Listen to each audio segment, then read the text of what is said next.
Okay, welcome guys. I'm gonna go over a game called World War III.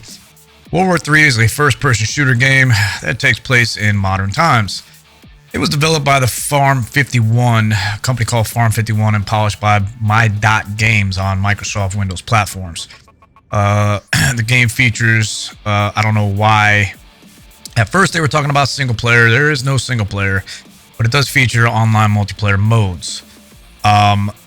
The gameplay, well, the gameplay to me is a bit janky. In regards to them, World War III focuses on a realistic combat and weaponry scenario. Players can choose from various military classes and customize their loadouts according to their preferences. Now, I must say, in regards to that, that is very well thought out in this game.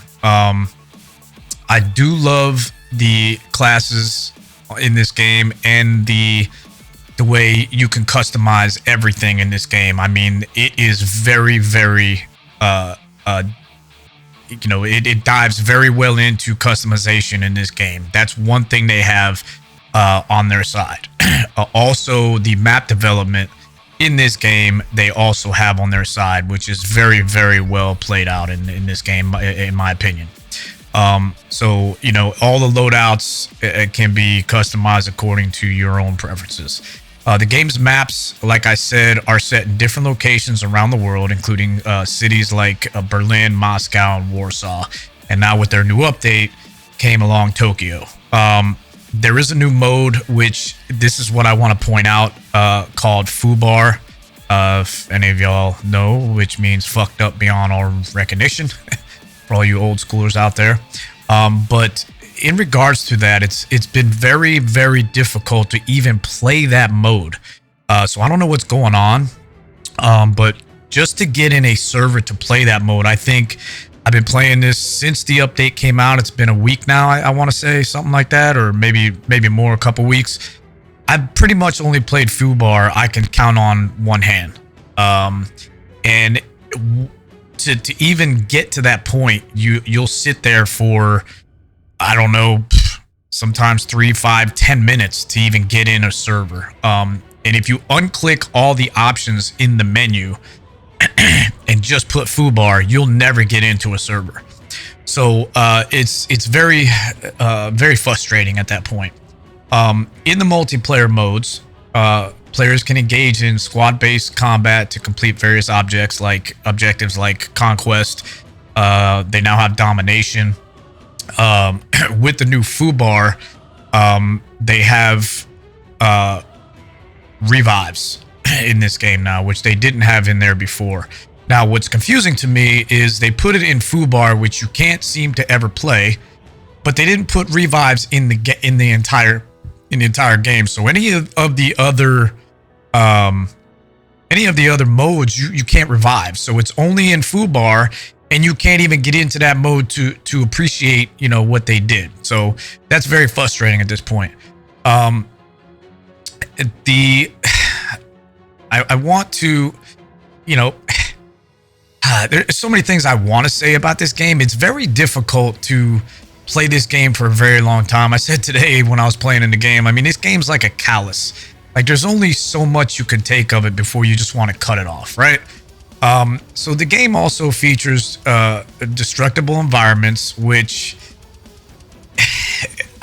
it's really not destructible environments. There's no, in regards to that, like, you can shoot, like, for example, when you shoot a speaker that's playing music, you don't see the speaker blow up. You can't even tell you're hitting the speaker. So, there's really not destructive environments in this game for the most part. Now, they say, they created allowing, for you players to create and to create cover points or destroy enemy fortifications. That is also not in the game. I don't know where that is in the game. So that's not part of the game either. They were going to come out with single player mode, but they never did. It was going to revolve around a fictional near future war between NATO and Russia. How? So what I was trying to say here is it's funny what's going on in the world today in 2023. And this game came out in 2018 talking about a war between NATO and Russia. And look what's going on over there in the East right now. Look what's going on in 2023 with Russia and China and NATO and the West. That's what I meant to say. That is very, very interesting. And this game came out in 2018. Guys, just don't sleep on what's going on. This has been going on for decades, man, with the East trying to do something to us over here, and it's just been getting bigger and bigger and bigger. But that's just interesting to me. Like, if you compare, that's scary, right? If you compare 2018 when this game came out, okay, so pretty much this game, World War III, came out in 2018. It received mixed reviews since its release, even from me. Some reviewers praised its realistic graphics and immersive gameplay, which I agree on, and others noted issues with bugs and glitches, which are still in the game today.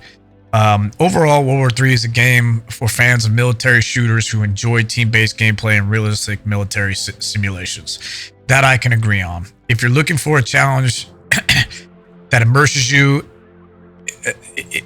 as a immersive gaming experience, World War III might be a game for you, but keep in mind that it does not run on an engine that's smooth like you would say, Battlefield 2042 or Call of Duty. It's not as smooth as those games. To me, the word I use is very janky.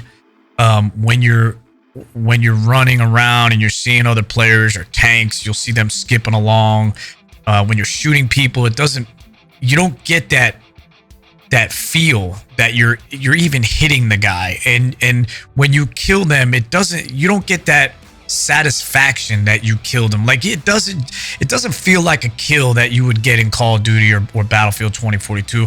And not that I'm praising those games, I'm just using those as an example in comparison to how, not for nothing, but those games do run smooth once they work out the bugs, right? That's what I'm referencing. The game is not as smooth as those games, and your movements aren't as smooth as those games either. The next thing I want to get into is talking about the sound in this game. The sound in this game is very, very bad. Now, they have made adjustments, and in their details, they're going to say World War III boasts stunning graphics, which, the graphics honestly is what keeps me in this game. The way the maps are, the graphics aren't that great, but for its time, the graphics were amazing. I mean, if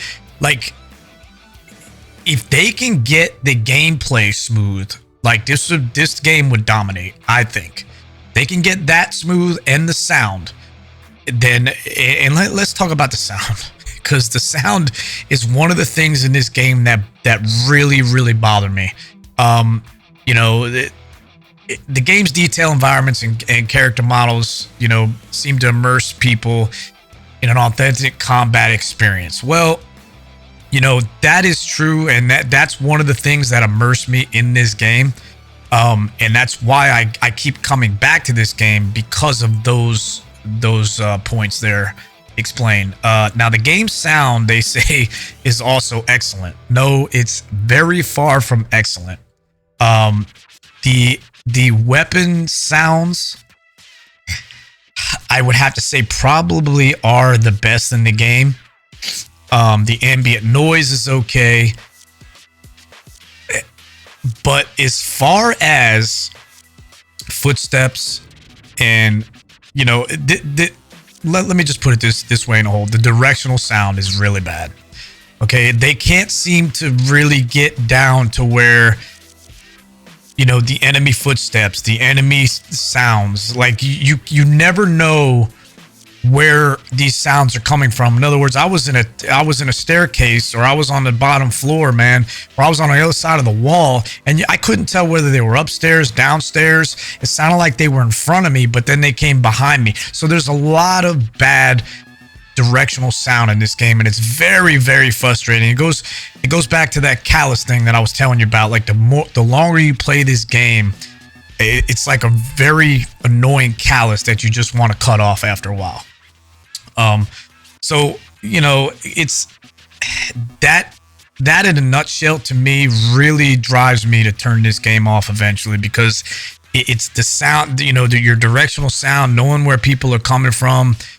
I would have to say the gunfire, you know, in a distance, you can kind of tell where it's coming from. But when you start getting closer to your enemy, that's where you have a problem. That when you get close, like in other words, there's one map that, you know, there's a whole section you're fighting inside of a building.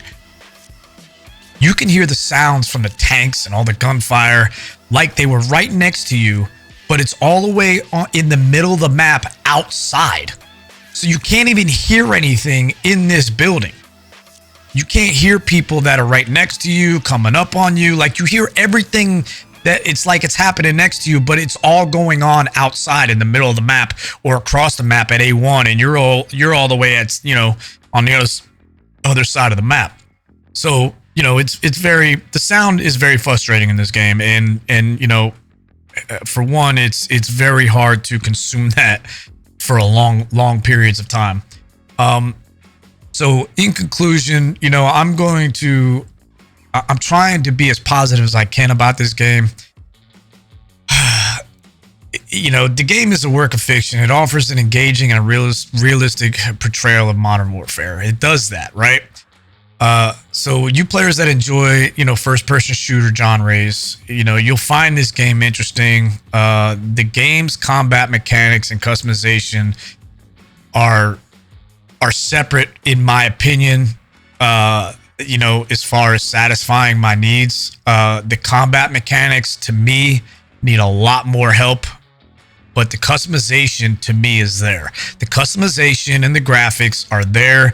I just feel like this company needs to put this game, they need to find a way to put this game on a better engine, and they need to find a way to hire somebody that knows what they're doing when it comes to sound engineering.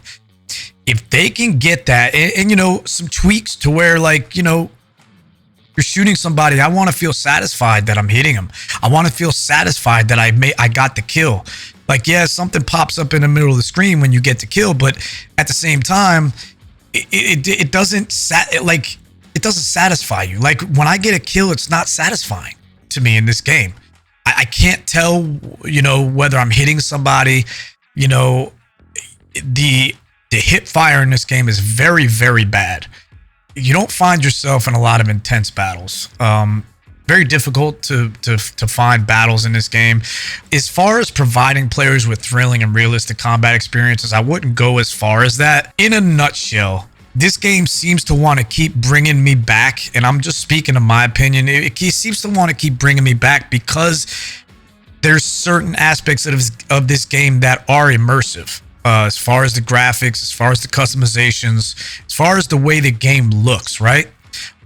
There is voice chat. Not many people use it. It's very clear.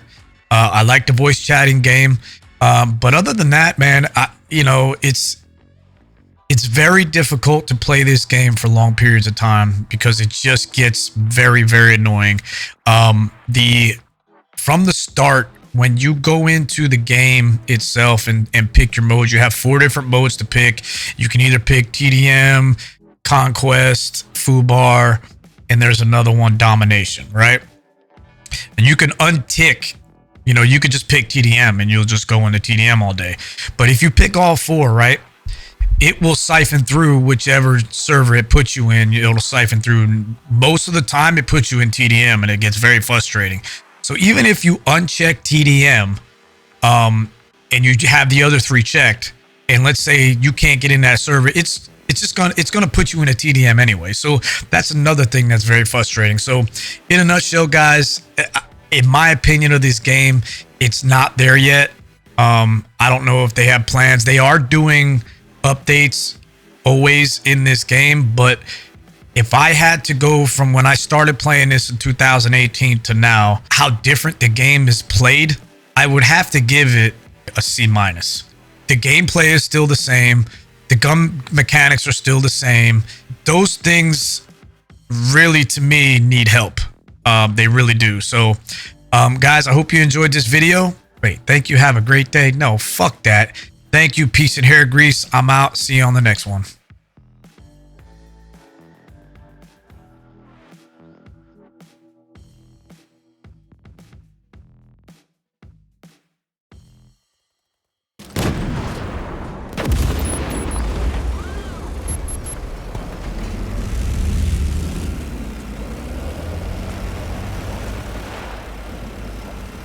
Our units are taking hold of objective Alpha 1. Oh.